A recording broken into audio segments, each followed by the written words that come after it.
Wabarakatuh, masih di mata kuliah bahan bangunan 1. eee, kita juga masih di bab 2, yaitu tentang bahan perekat. Hari ini yang akan kita bahas itu adalah terkait tentang geopolimer. Eee, geopolimer itu sendiri itu merupakan suatu bahan pengembangan atau material yang kita kembangkan karena kebutuhan daripada semen itu sendiri pun semakin meningkat. Jadi akibat dari kebutuhan beton yang meningkat dengan perkembangan infrastruktur suatu negara, maka kebutuhan semen pun dia akan semakin meningkat. Dikatakan bahwa itu beton merupakan material yang paling banyak kita gunakan untuk konstruksi pada saat ini. Terus material penyusun beton yang berfungsi sebagai perekat itu adalah semen. Terus pemanfaatan beton yang luas juga akan berdampak pada produksi semen yang akan semakin meningkat. Jadi semakin banyak kebutuhan, maka permintaan pun akan semakin banyak dan produksi semen pun akan semakin meningkat. Nah, produksi semen itu dia memerlukan energi yang besar, penggunaan material yang tinggi, dan peningkatan yang pasti adalah peningkatan produksi karbon dioksida.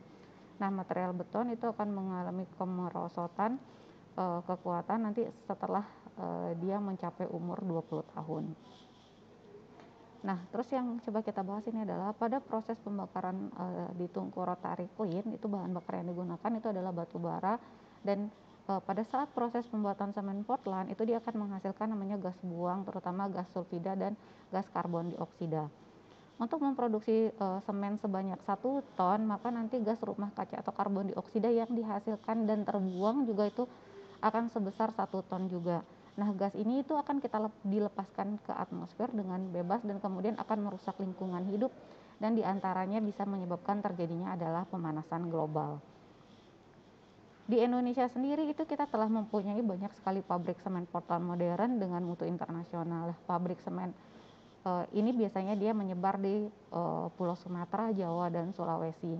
Di Sumatera itu ada semen Padang. Nah, kalau misalnya di Padang juga ada, yakni pabrik semen Indarung, semen Tiga Gajah itu di Batu Raja di daerah Sumatera Selatan. Kalau di Jawa itu ada semen Gresik, Cibinong, semen Tiga Roda, semen Nusantara, dan kalau di Sulawesi itu adalah pabrik semen yang paling besar adalah pabrik semen Tonasa. Kondisi kita pada saat ini itu menurut data Kementerian Lingkungan Hidup kita pada tahun 2006, limbah fly ash yang dihasilkan itu bisa mencapai 52,2 ton per hari. Bayangkan produksi semen itu kan dia kan setiap hari, berarti kemungkinan besar kita menyumbang limbah itu sebesar 52,2 ton per hari. Nah, sedangkan limbah bottom ash itu bisa mencapai 5,8 ton per hari. Dan pada tahun 2016, Kementerian Energi dan Sumber Daya Mineral itu menyatakan bahwa produksi abu batu bara atau fly ash pada tahun 2024 nanti itu setidaknya dia bisa mencapai sekitar 17,1 juta ton. Ini menurut Kementerian Energi dan Sumber Daya Lingkungan pada tahun 2016. Terus bagaimana sih kita cara untuk mengurangi penggunaan semen itu sendiri? Jadi yang pertama adalah kita mensubstitusi atau mencari ganti sebagian jumlah semen yang kita gunakan dengan menggunakan material lain. Misalnya adalah fly ash. Fly ash itu kan sendiri material hasil dari pembakaran. Terus ada juga kita bagaimana posisi yang kedua itu kita menciptakan material lain. Nah, salah satu material lain yang dicoba dibuat itu adalah dengan material geopolimer itu sendiri. Nah, material geopolimer itu kita menggabungkan suatu material dengan campuran kimia sehingga dia nanti bisa diproduksi menjadi semen. Biasanya dia tidak berasal dari power generasi dan untuk yang chemical industry juga. Terus selanjutnya semen geopolimer itu adalah salah satu semen hasil temuan dan dipopulerkan oleh Profesor Joseph Davidovis kalau nggak salah namanya. Nah, jadi kalau misalnya kita bahas bagaimana pembuatannya, jadi dikatakan bahwa nanti dari aluminium silikat terus ditambah atau dicampur dengan suatu material yang friendly, dicampur dengan air, itu akan menghasilkan geopolimer semen. Nah, geopolimer itu merupakan material ramah lingkungan yang biasa dikembangkan sebagai alternatif pengganti beton semen di masa yang akan datang. Bahan baku utama yang diperlukan untuk membuat semen geopolimer adalah bahan-bahan yang banyak mengandung unsur silika dan alumina. Untuk semen geopolimer merupakan sintesa dari bahan alam non-beton.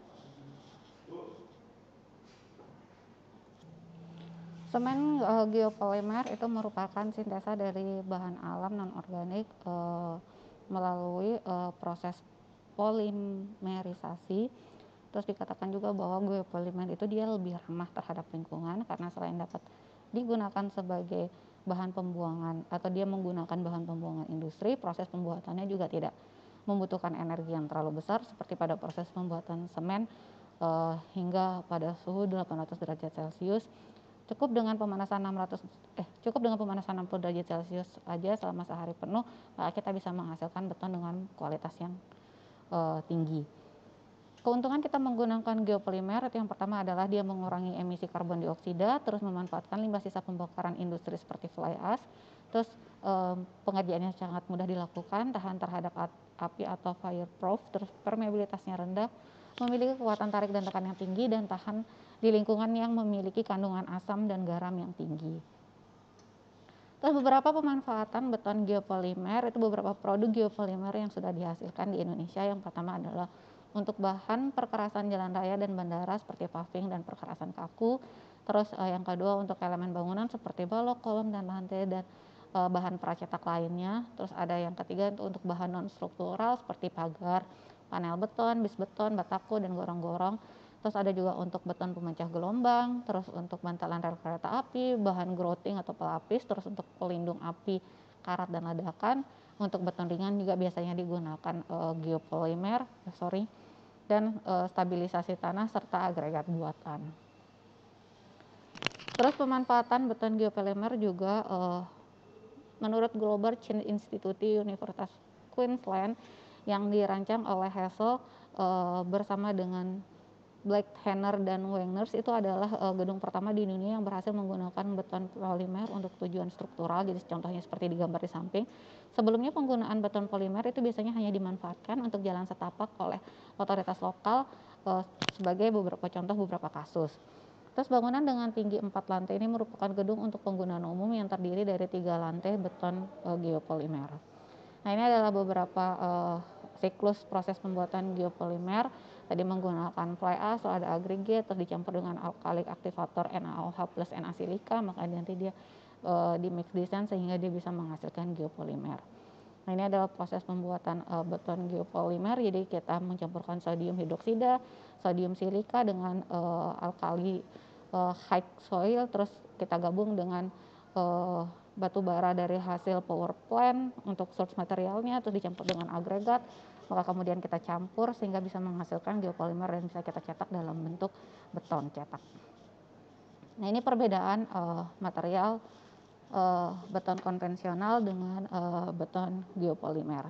Jadi kalau misalnya beton yang di atas itu kita menggunakan semen, sedangkan yang di bawah itu menggunakan geopolimer. Kalau misalnya kita uji SLAM, kalau misalnya yang di beton yang semen tuh uji SLAM-nya cukup rendah.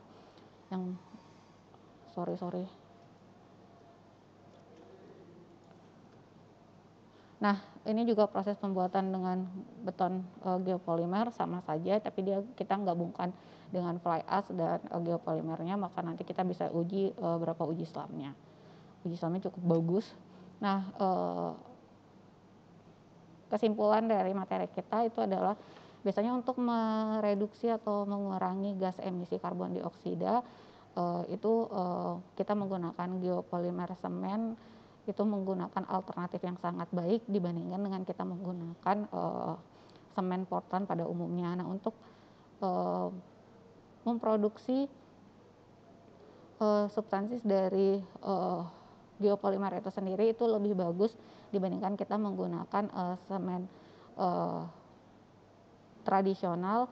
Dan untuk geopolimer beton itu sendiri dia memiliki nilai properties yang cukup tinggi dibandingkan kita menggunakan semen Portland, dan dia juga tahan terhadap sifat yang asam dan juga tahan terhadap sifat garam.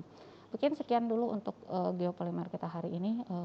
Saya tutup, kalau ada kesalahan saya mohon maaf. Assalamualaikum warahmatullahi wabarakatuh.